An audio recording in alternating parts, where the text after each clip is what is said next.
When you look back at history and find the list of people known as the Great, the list is quite long.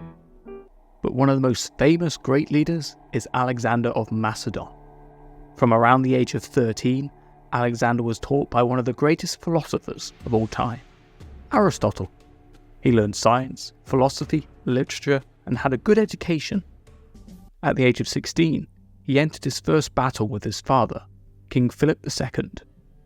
The Macedonians witnessed the courage and bravery of Alexander, and when his father was assassinated, he became King of Macedonia. After becoming king, he pursued the agenda of conquering the known world.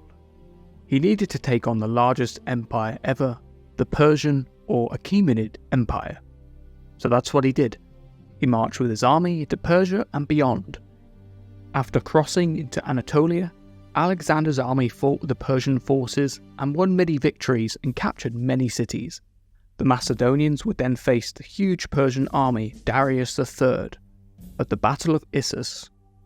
Darius had a much larger army, a force of 250,000 to 600,000 according to ancient sources, but the modern estimates place the size at around 50 to 100,000.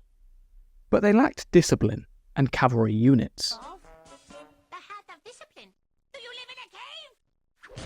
Alexander's army numbered around 40,000, but was more courageous and more experienced.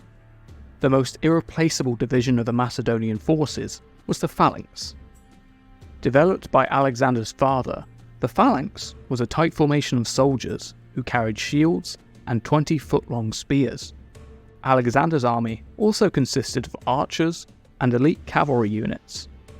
Darius III faced a crushing defeat at Issus, losing 20,000 troops compared to Alexander's 7,000. With Darius in retreat, Alexander and his forces carried on. He claimed victory over Mesopotamia and then marched into Egypt, where he was seen as a liberator. He founded a city and was crowned pharaoh.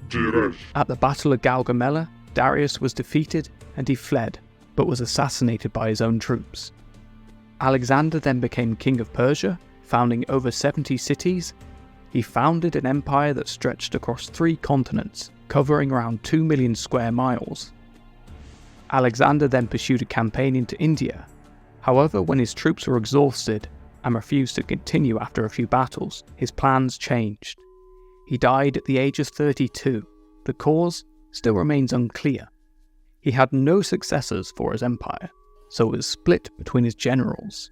His accomplishments had such a huge impact on the Western world. If Persia had won over him instead, European culture would have been vastly different. He was idolized by the likes of Julius Caesar and Napoleon, who themselves also became very influential. There is no doubt Alexander was the most capable military leader of his time. Leaders like Chandragupta also campaigned long distances and built dominant states, all having limited resources to start compared to their enemies. However, Alexander conquered the largest, most powerful, and the richest empire the world had ever seen, all in a single huge campaign across all kinds of different terrain and climate. He ushered in the Hellenistic age through his conquests, opening up trade routes that connected the East and West like never before. Alexander the Great was certainly great, though his plans for succession certainly were not. Thank you for watching.